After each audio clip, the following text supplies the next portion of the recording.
Hello everyone, this is Anna from Savvy Cat Realty, and today I'm here to talk to you about why are Americans leaving the US to Portugal. So, for those of you who don't know, Savvy Cat Realty is a relocation and investment agency that helps expats move to Portugal. We work from a lifestyle perspective, and you just come to us with your ideal lifestyle, and we will help you figure out the best location for that and the budgets. This company was created in a big way to help expats make safer and better purchases and also help locals by not inflating the housing prices. We work with both rentals and purchases, so feel free to take a look at our website in www.savvycatrealty.com. So about today's topic, why are Americans moving from the US to Portugal? I am actually in the US right now, and the reason for that is because for the past 3 years, 70% of my client base has been American. And so I figured I would have a more direct relationship with the clients here and branched the business here in order to be able to support the clients all the way from leaving their country into them getting settled in Portugal. So a lot of things that I've been learning is a lot of these things that I'm going to tell you about were things that I heard from my clients and my clients told me, but it's completely different to actually come here and experience them. So, of course, the biggest reason is cost of life. And I'm currently in California, in the Bay Area, and cost of life is mind-blowing for me here. And it works the other way around. So to give you some perspective, in Portugal you can live, well, not comfortably, but not luxuriously, but comfortably with about 750 euros per month, plus housing expenses. And the housing expenses will vary drastically from location to location. But let's take Lisbon as an example. You are able to rent a one-bedroom studio or apartment, depending on the area, at around 1,500 euros in Lisbon, which is one of the highest places in Portugal. And if you go to more affordable locations, more towards the interior, for example, this budget will get you a 3 or 4 bedroom villa often. So location is a very important factor. But overall, as an individual, you are able to live comfortably in Portugal with 2,000 to 2,500 euros per month. And as a family, it will depend, of course, on the expenses of your family, but you overall will have to add like 300 to 500 euros per person, depending, of course, on how your family dynamics work. So this is, of course, a big difference. Like here in the Bay Area, I've been told by more than one people that you need $10,000 a month to live comfortably. And I know that the Bay Area is one of the most expensive places, but that's completely mind-blowing for me. I mean, the minimum wage in Portugal is about 800 euros now per month, but still, that's one of the reasons it's highly advisable to come to Portugal as a retiree or as a digital nomad that is able to retain your US income. In Portugal, definitely the job market is not at all advisable.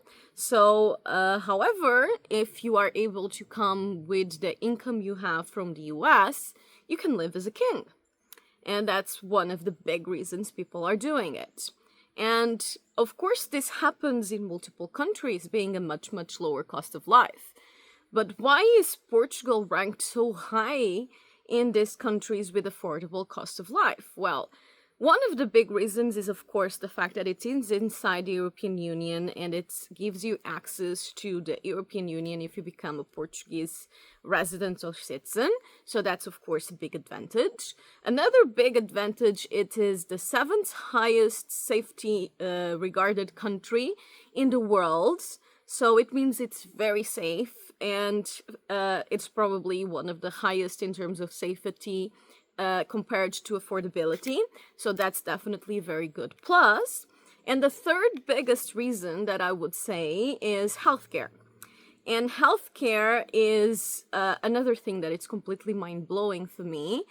here that I'm now here in the US. So we have public healthcare, and our public healthcare system is ranked as the 25th highest in the world, so the 25th best in the world, which I would say pretty good. It's not perfect, it's never perfect, but it still gives you a lot of peace of mind. Like if you need to go to the ER, generally that will cost you 16 euros, no matter what kind of exams you need to do. And to give you a practical example, my father spent 6 months admitted in the through the ER in the hospital, and the bill that we paid was something like 200 euros. So our public health system is amazing for emergencies and very low cost. It is not perfect, like I'd said, but I would say that disadvantage of it is the fact that it is very overcrowded and understaffed. So if it's not a truly urgent matter, you will basically be pushed behind on priority, and it will be very hard to get consultations. And that also applies to like specialty follow-ups and so on. If it's not something life-threatening, you'll have to wait a while. So that is a big disadvantage. And for that reason, it is definitely advisable to have a private healthcare system in Portugal, a healthcare insurance. And the cost of it is still completely much more affordable compared to the US. I've been talking to multiple people that have been telling me they pay between $400 and like $1,500 a month for their health insurance. That is completely mind-blowing for me. I pay around 90 euros a month, and my insurance has very, very high coverage. And that comes down to like 1,100 or 1,200 per year.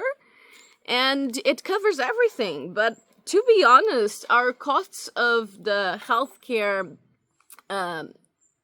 service is not nearly as high as US either. So I've actually had 2 major surgeries in my life.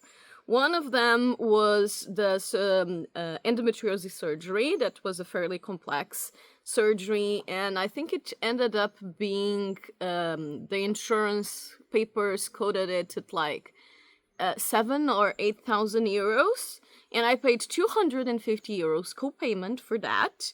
To be fair, my insurance did raise the bar a bit, so now it's like 200. No, it's 500 for a small surgery and 1,000 co-payment for big surgery. But that just changed last year. But still, a lot more affordable than the US insurances, for sure. And the other major surgery I had, it was quoted to 1,100, 500 euros. And I ended up paying about 1,500 euros co-payment for it. So I'm pretty happy with my insurance, and I have up to 100,000 euros in insured limit, which as you can see from the costs of the actual procedures, that gives you a lot. It does. I'm very comfortable. I'm not worried at all about being sick in Portugal, and it's very easy to get, appointments, blood work, and all of that. In the private hospitals, things tend to be quite fast and reliable. The only thing is, for example, those very high demand specialists, they tend to have a bigger wait list, but that's everywhere, right? So definitely healthcare alone can make it or break it for a lot of people. I mean, we have a lot of cases of people that have major health issues or chronic health issues, and just the money they save for not having to deal with the US health system makes it worth the move. And then there's all the other advantages, so I definitely recommend. But overall, those are the 3 big reasons. I would say the 4th reason would be the fact that Portugal has really, really nice climate. I would say it's really similar here to California. You do have like 100-degree temperatures in the summer, especially now with global heating and so on. But then our average, I think it's about in the 70s, 60s, 70s on the average yearly. So that is pretty comfortable, I would say. You do basically not have snow. Our temperature rarely goes very low, and the only places where it does go very low is in the Serra da Estrela, our highest mountain, and it only snows for like 2 weeks to a month out of the year. So if you want snow, you have to go somewhere else. That's not Portugal. Another big advantage is the food. So that's a big one for me. Ever since I arrived here in the US, the quality price of food has been driving me nuts. I mean, everything is so expensive. If you buy fresh ingredients and make the food yourself, it ends up being more expensive even. And that's just mind-blowing for me. In Portugal, we just buy our own fresh ingredients. Bread is super cheap, vegetables are very cheap. Meat and fish are not, super affordable, but are compared to America, they are very affordable. So you can cook your meat for your meal from scratch at a very affordable cost. And the cost of doing that in the US just mind blows me. And on top of that, we have really, really nice cuisine, very healthy and tasty. I definitely miss our cuisine very much. And the costs of eating out is not that expensive. So an average restaurant will cost you about 20 euros per person. If you go to get something cheap, like from the shopping mall kind of food, it will be around a 10, 15, usually more around the 10 euros per person. And if you go to something fancy, then it can be like 30, 50 euros per person, but that really is on the something fancy level.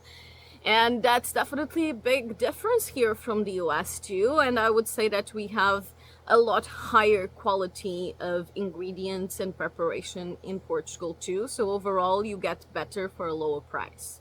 The same thing applies to most services, to be honest, but food is a big thing for me and a big thing for a lot of my clients because of the quality of your foods can definitely influence your life a lot.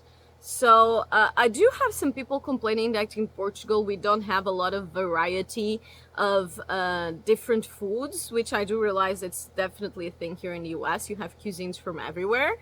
But I do think we have enough diversity, especially in the bigger cities. It may be a bit harder to find different cuisines in smaller locations, that's for sure. And I would say that the sixth thing that makes it very appealing to come to Portugal is the culture and landscape. Portugal is a fairly old European country. Our cities are beautiful. They are full of personalities. You'll find different kinds of architectures in different places, and they all compose very different landscapes.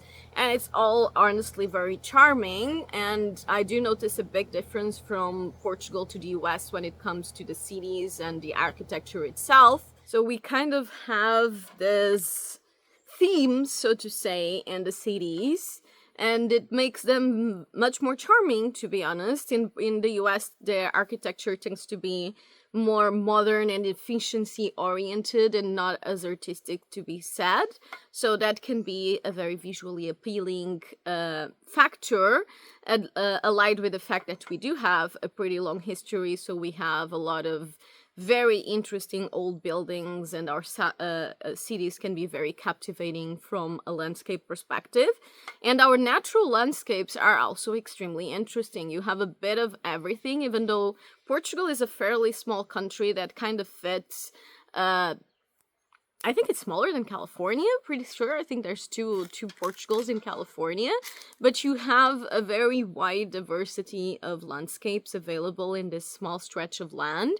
If you go to the north, you will have gorgeous mountain landscapes full of lush greenery and lakes and streaming water.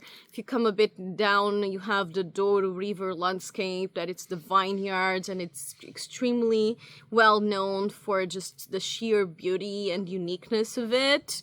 And then further down you have some more mountain areas with a bit of a different, drier landscape. And then you have the Alentejo, which are the plains, also a very unique landscape and a very much more hot climate.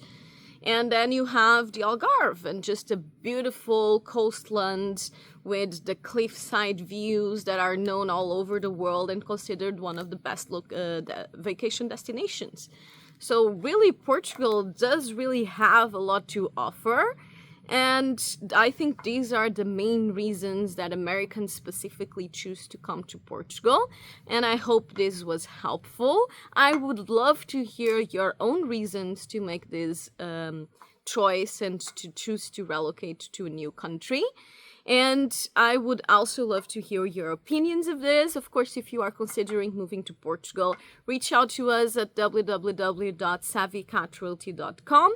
As mentioned, we work with both rentals and purchases. We work packages, and we work from a lifestyle perspective, trying to help you integrate into our beautiful country in the best way possible. So I hope to see you soon, and I'm here every week. Feel free to subscribe, along with our website, where we also share a lot of useful resources for free. See you soon.